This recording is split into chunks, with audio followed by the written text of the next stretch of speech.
Muy buenas tardes a todos. Bueno, buenas noches en este horario. Hoy quiero hablar de la auténtica madre de la patria. ¿Quién era? Bueno, una indígena despreciada, básicamente a partir del ultranacionalismo que surge en el siglo XIX con la independencia por esos hijos de españoles que hablando en español pusieron un desprecio a doña Marina Malignantsin Maninali, la Malinche, pues porque querían hacer ver un desprecio hacia lo español y la vieron a ella como aquella que permitió que los extranjeros conquistaran un país que todavía ni siquiera existía. Muchos historiadores ya han señalado y ya han dicho que México no existía. Y México no existía porque simplemente aquí era un conjunto, perdón, dos guatas, un conjunto de ciudades-estados que tenían, pues digamos que diferentes formas de entender y ver la realidad, diferentes culturas. E incluso se dice que antes de la llegada de los aztecas, los pueblos que seguían las tradiciones toltecas ya ni siquiera practicaban el sacrificio humano, que fueron impuestos por aquellos bárbaros del norte que llegaron a imponerles una religión, a hacer hileras floridas impuestas por ellos para los sacrificios. Básicamente llovía sangre y comían corazones, ¿verdad? Bien, bueno, la figura de la Malinche pues hay que entenderla. ¿Quién fue? Doña Marina fue una mujer de origen noble, nació en Painala, un lugar que hoy se entiende como Coatzacoalcos, Veracruz. Al morir su padre, su padrastro la vendió como esclava, por ahí de que, pues, deshacerse de ella principalmente. Su nombre de nacimiento era Malinatsin o Manilali, bautizada por los españoles como Doña Marina. Fue regalada a Hernán Cortés como esclava, bueno, se la dio a otro soldado. Hernán Cortés se dio cuenta de que hablaba náhuatl y maya y la pudo usar como intérprete. Básicamente fue su voz y lengua. Más adelante habló castellano y ya no necesitaba, ya lo ayudaba directamente. Ahí se valían de Jerónimo de Aguilar. Malinatzin hablaba náhuatl.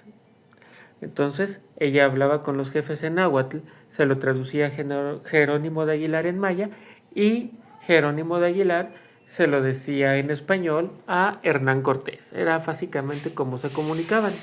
Ya cuando ella aprendió español, una mujer muy inteligente por cierto, trilingüe, se volvió trilingüe, pues cuando ella aprendió español, pues ya la traducción era directa. ¿Qué más tenemos de ella? Bien. Como intérprete y traductora tuvo un papel crucial en la formación de alianzas como apoyo a los tlaxcaltecas, a Cortés, donde supo el odio que estos tenían por los mexicas. Hay que recordar que los mexicas no eran muy queridos.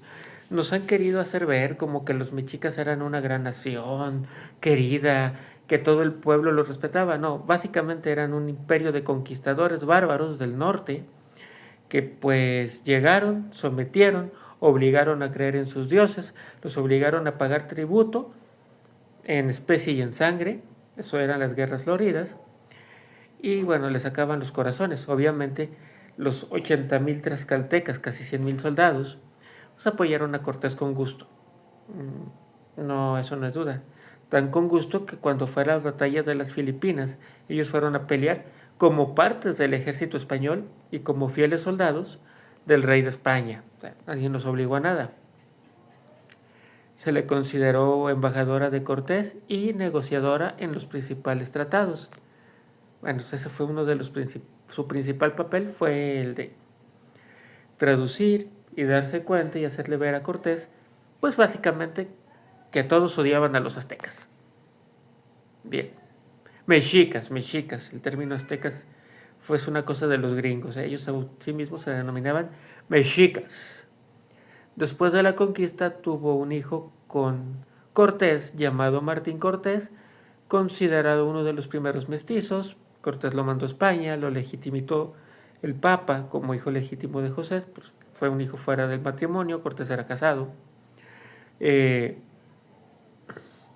lo legitimó el Papa, se consideró el primer mestizo, pues básicamente murió desterrado porque lo consideraban que quiso traicionarlos a los españoles.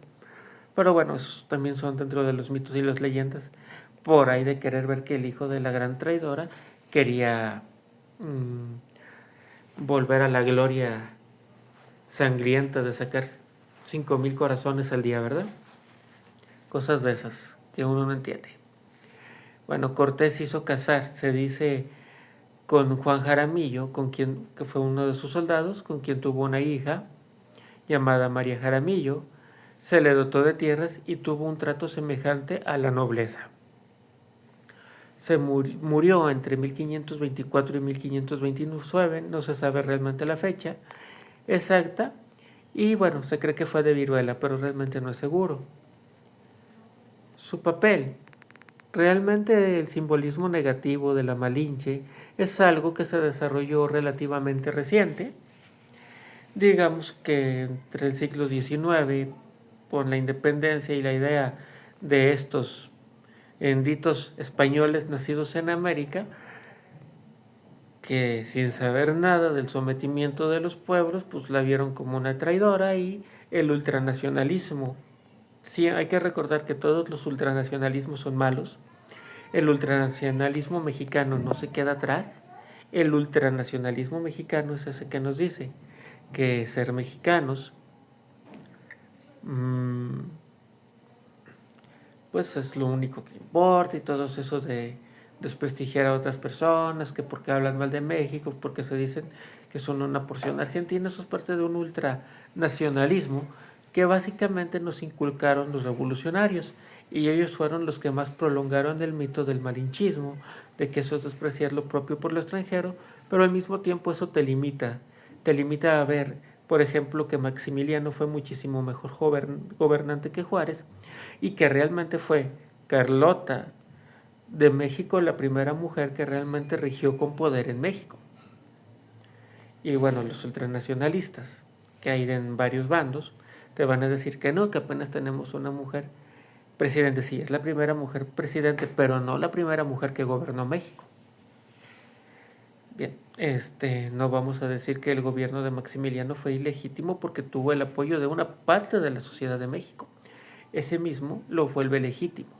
Bien, simplemente que Juárez ganó, pero realmente no quiere decir que haya sido mal el gobierno de Maximiliano. Nos lo hicieron ver como el malo, como el extranjero, que quería proteger, en palabras, voy a decir las palabras casi exactamente igual como las hubiera dicho Juárez,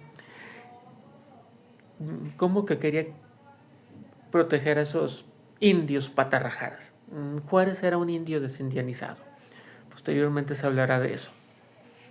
Y no lo digo en un aspecto connotativo por los hermanos indígenas. Hay que entender que Juárez creció en un ambiente liberal donde a él se le hizo ver pues, que lo indígena era lo malo. Y se lo creyó, como muchos liberales. Y nuestro pelirrojo favorito Barbón, él tenía una noción de que los indígenas eran lo mejor de este país y se les debería de proteger y dar derechos. Igual que su majestad, Carlota de México, que por ahí viene un video sobre ella. Bueno, en realidad vamos a entender a la Malinche y a doña Marina como una mujer inteligente, capaz, que fue capaz de aprovechar la oportunidad para salir de la esclavitud y volverse madre de una nación. Doña Marina, la verdadera madre de México.